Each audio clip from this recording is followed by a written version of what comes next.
portion of the Ielts exam. My name is Adrian. I will be your examiner for this part of the test. May I see your identification, please? Here you are. Thank you.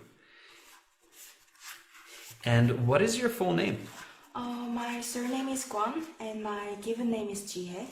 Please call me by my Western nickname, Haley. Okay, Haley. Here is your passport back. The speaking has 3 parts. I will give you instructions for each, and I'm going to record this for marking purposes.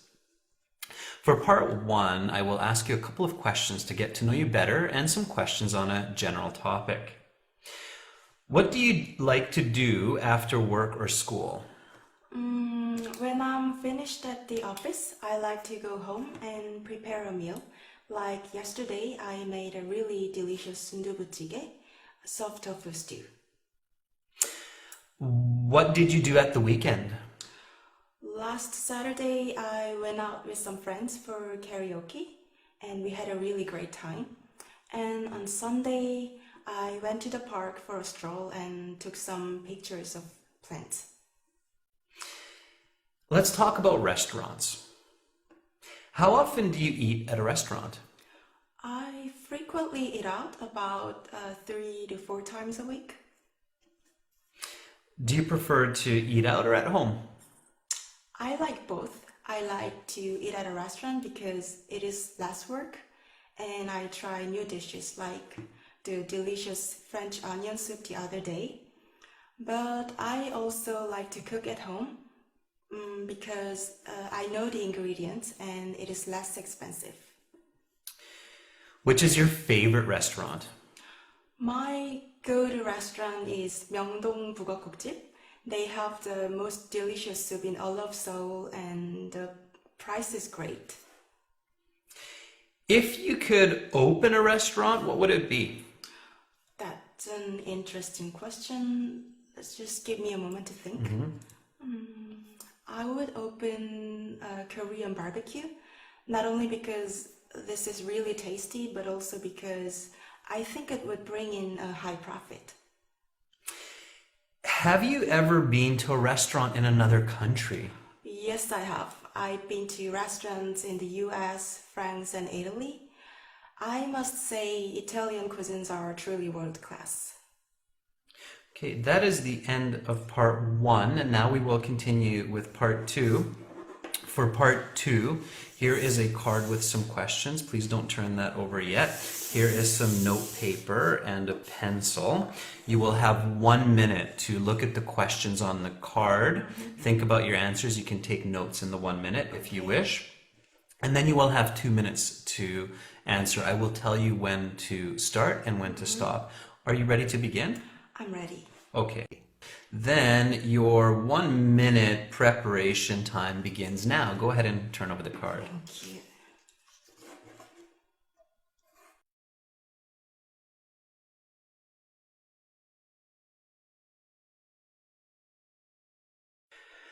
Okay, Haley, your 1 minute preparation time is up. Please begin speaking. Okay. Most recently, I needed help preparing for this Ielts exam so I could continue my master's studies for business administration in the UK. About 3 months ago, when I decided on my test date, I began searching for resources to help me to get ready for this test. Since I knew nothing about the exam, I had to find out materials, strategies and guidance so I could do well.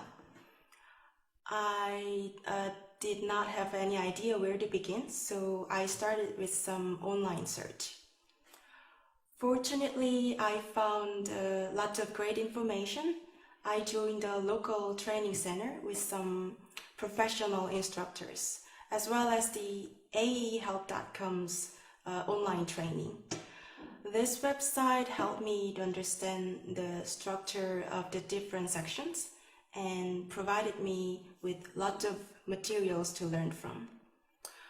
In my classes, my teachers corrected my writing and gave me feedback on my speaking to improve my fluency, pronunciation, and grammar, word choice. All of the assistance that I got from my local instructors, as well as the strategies and practice through the academic Ielts help website and app, really made me confident and ready. Of course, I will have to wait a few days to see what the true results and my hard work are really worth, but I'm certain that I'll do better than if I had not sought out help. Okay, your 2 minutes is up, Haley, so I will stop you there, and I will take back the card, and please pass back the note paper and the pencil. Thank you.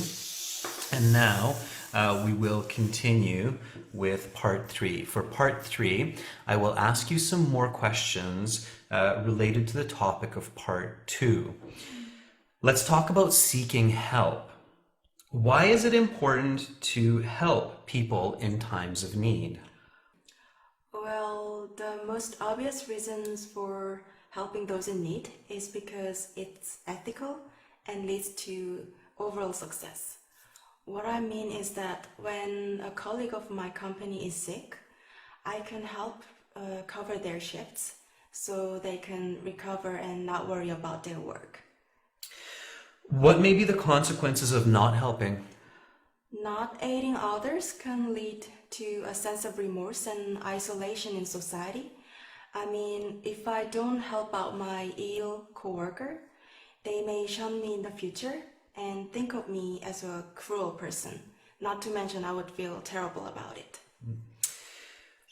What are some common situations where people seek help from others?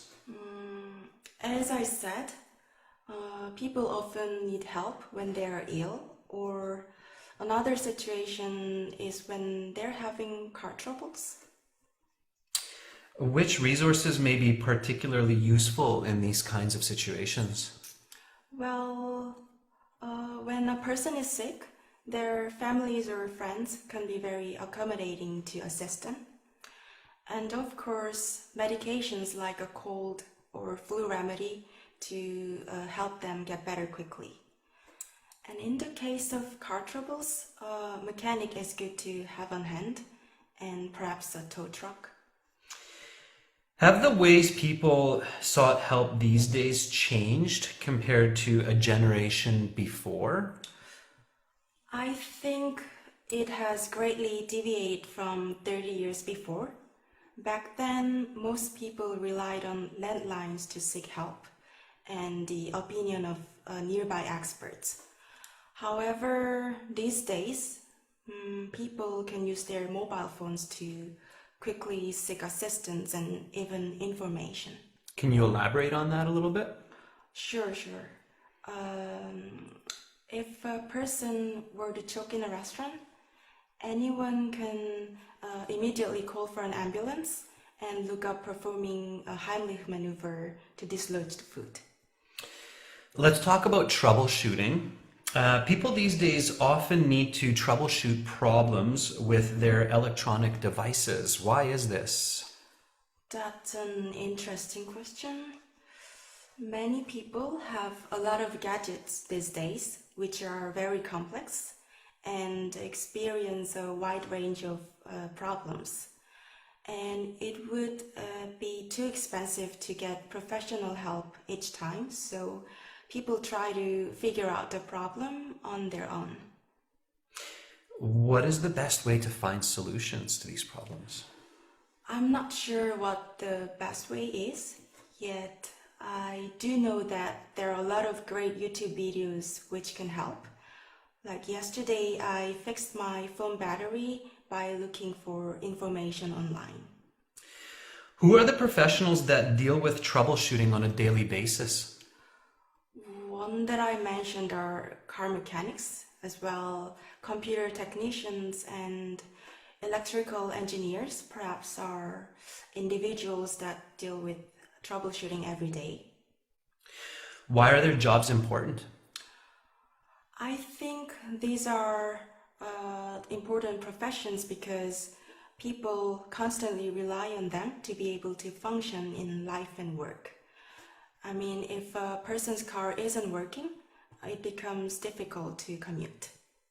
That's the end of part 3. That concludes the speaking portion of the IELTS exam. You will have your score for this in about 2 weeks' time with the other sections. Have a great rest of your day, Haley, and do remember your passport. Thank you so much. Thank you. Bye-bye. So why does Haley deserve this high band 9 for her performance? Well, clearly you will agree that Haley's use of English language is natural, complex, and coherent. This means that Haley is natural because her pronunciation and intonation are almost identical to a native English speaker's. As well, she uses expressions and word choice that a native speaker would use in these contexts. Furthermore, her language is complex. She uses a wide range of grammar accurately, uses contractions instead of just saying I have. She says I've and I'd, very clearly pronounced. She uses adjective clauses when necessary, lots of conditionals. Finally, Haley's answers are coherent. This means she answers every single question specifically and with great detail, providing clear explanations and examples for part 1, 2, and 3. It is obvious that Haley is truly an expert user of the English language and therefore a very clear band 9.